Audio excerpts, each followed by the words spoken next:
알쏭달쏭 궁금한 남자친구의 속마음, 알다가도 모를 직장 동료의 심리가 궁금하시다고요? 그렇다면 여기 여러분들의 대나무숲 오늘의 심리에서 다 들어드리겠습니다. 오늘의 심리 좋은 날입니다. 안녕하세요. 네, 안녕하세요. 정신건강학과 전문의 양채진입니다. 네, 명희진 기자입니다.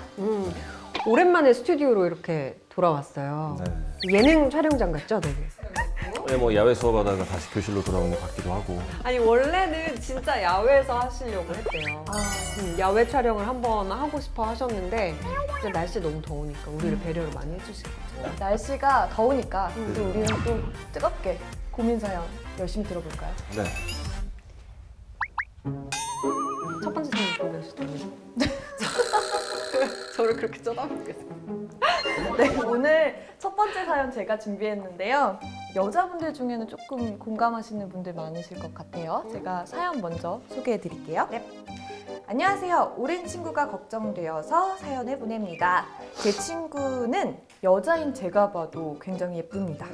반면 저는 좀 평범하지만 스스로 외모에 스트레스를 받는 편은 아니에요. 그 친구는 고등학교 다닐 때 같이 길거리를 다니다 보면 캐스팅 명함을 받는 일도 많았고 남자들한테도 인기도 많아요. 인간의 욕심은 끝이 없어서일까요? 정작 친구 본인은 자기의 모습이 마음에 들지 않는 것 같았어요. 처음에는 필러나 보톡스 같은 시술로 시작했는데 주기적으로 코에 계속 필러를 맞느니 수술이 낫겠다면서 작년에는 결국 코 수술을 했고요. 요새는 또 마음에 안 드는 게 있는지 거울을 붙들고 삽니다. 나 눈이 좀 흐릿해 보이는 것 같아. 또렷하게 좀 찝는 거 알아볼까? 야, 너 안 해도 예뻐. 아니야, 세상에 예쁜 사람이 얼마나 많은데. 그리고 희진아, 네가 더 예쁘지. 나 요새 좀 술 자주 마셔서 그런지 살도 좀 찐 것 같고 효소가 좋다던데 그거 좀 알아볼까? 누가 봐도 마르고 예쁜 제 친구. 365일 다이어트를 하는 건 물론이고 늘 성형 카페에서 정보를 찾겠다면서 핸드폰을 붙들고 삽니다. 이러다가 계속 성형을 하거나 굶어서 건강도 안 좋아질 것 같아 걱정이에요. 제가 어떤 조언을 해주는 게 좋을까요? 근데 이게 지금 희진 씨, 명 기자님이 가져온 사연. 네. 그 친구가 은나래 씨는 아니죠? 눈을 또렷하게 찝는 걸 알아볼까? 이거 제 눈이 그렇게 마음에 안 드세요? 제 눈이 그렇게 마음에 안 드세요? 왜 이렇게 친구 본인이 불만족이라는데 자꾸 안 해도 돼. 야, 너 예쁜데 뭘 더 해라고 하는 친구가 전 이해가 더 안 되긴 하거든요. 그러니까 그 기준은 다 다른 거잖아요. 그러니까 친구기 때문에 정확히 보면 너가 어디가 그렇게 마음에 안 드는데? 해서 한번 들어보고 이렇다고? 그러면 한번 병원 가서 상담이라도 받아봐 라고 얘기를 하는 것과 야, 너 지금도 예쁘고 안 해도 돼, 안 해도 돼. 자꾸 안 해도 된다고만 얘기하는 본인은 거예요. 어디가 마음에 안 드시는데요? 저도 많죠. 저도 마음에 안 들어요. 저 약간 광대뼈 이런 쪽도 마음에 안 들고. 은나래야 예뻐. 은나래야 예뻐. 안 해도 돼. 할 거란 얘기는 아닌데 불만족하는 사람들 많으니까 자기 외모에. 약간 좀 사회적 시선의 문제도 있는 것 같아요. 그러니까 이제 사회적 시선이 여성으로 하여금 외모에 좀 더 많은 관심 혹은 좀 더 외모를 꾸미게끔 만들었다는 게 과거의 시각이라고 저는 생각을 하거든요. 과거의 시각. 네, 그러니까 여성이 어떻게 보면은 선택을 받는 쪽 혹은 경제적인 어떤 활동을 할 수 없는 상황 속에서는 어쩔 수 없이 여성의 외모가 좀 더 부각이 될 수밖에 없었지만 지금은 이제는 시대가 변하면서 여성들의 사회 진출도 늘어나고 여성들의 경제 활동도 과거에 비해서 엄청나게 늘어나고 지금도 성평등 지수가 다른 나라에 비해서 우리나라 낮다고는 하지만 어쨌건 과거에 비하면 여성들의 그런 사회적인 역할 등의 변화가 왔는데 그럼에도 불구하고 자꾸 본인의 다른 여러 가지 것들 중에서도 외모에만 집착을 한다 그러면은 그거는 그 개인의 문제가 좀 더 크지 않을까라는 생각을 해봐요. 제가 이제 그 성형 혹은 뭐 외모 변화 이런 관련된 방송을 만 5년 정도 했었는데 그때 쭉 보면서 느낀 게 처음에 2012년도, 11년도에 할 때만 하더라도 대부분 지원자분들이 여성분들이었거든요. 근데 점점점 해서 나중에는 맨미남이라고 그래가지고 남자분들의 지원도 굉장히 많이 늘어나게 됐었어요. 그러니까 이게 과거의 여성과 남성의 차이 혹은 여성상과 남성상의 차이가 이제는 조금 희석이 돼서 현재 우리가 살아가는 사회 속에서는 남자나 여자나 외모에 대한 관심이 더 올라가고 더 많아지는 건 사실인 것 같긴 해요. 맞아요. 근데 제가 이 사연을 보면서 느끼는 거는 이 사연을 보내신 분 같은 경우에는 이 사연 속의 주인공보다 외모가 평범함에도 불구하고 본인은 외모에 대한 스트레스를 거의 안 받는다고 그랬거든요. 바꿔 얘기하면 이 사연을 보내신 분은 외모 이외에 다른 곳에서 자신의 자존감을 많이 찾고 있단 말이에요. 근데 이 사연 속의 주인공인 그 이쁘시다는 그분은 외모밖에 없는 느낌이 들어요.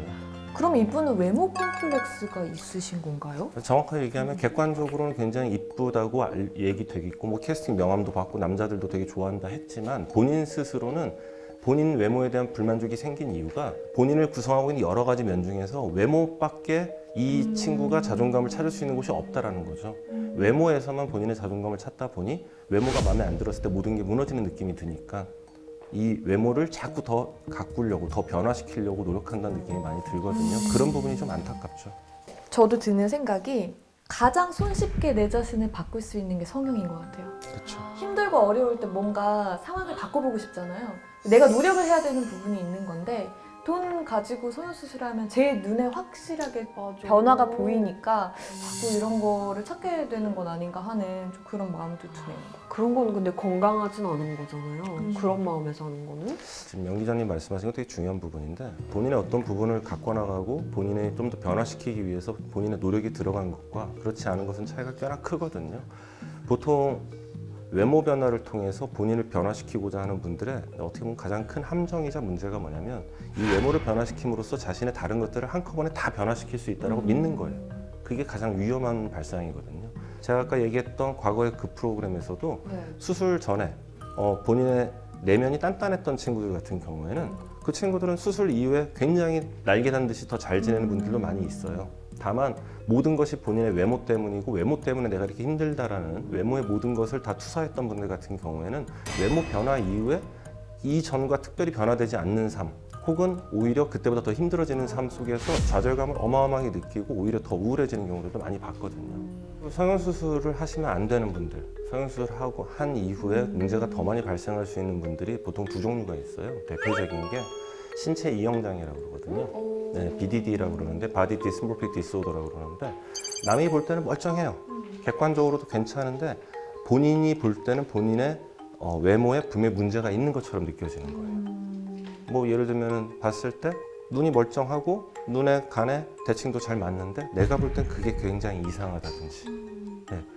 이런 분들은 성형수술을 통해서 그거를 교정한다 하더라도 그 생각이 변하지 않는 한 끊임없이 계속 컴플레인을 걸 수밖에 없거든요.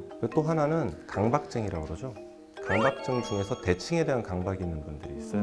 이분들은 사실 사람이 본인의 얼굴을 반으로 쪼갰을 때 양쪽이 똑같이 대칭이 되는 경우는 없거든요. 누구나 다 비대칭이에요. 얼굴도 마찬가지, 가슴도 마찬가지, 신체적으로 다 양쪽이 똑같을 수가 없는데 특히 이제 그 가슴 확대 수술, 가슴 성형을 한 이후에 가슴의 모양이 다르다, 이게 삐뚤어져 있다, 대칭이 맞지 않는다는 컴플레인을 끊임없이 하는 분들이거든요.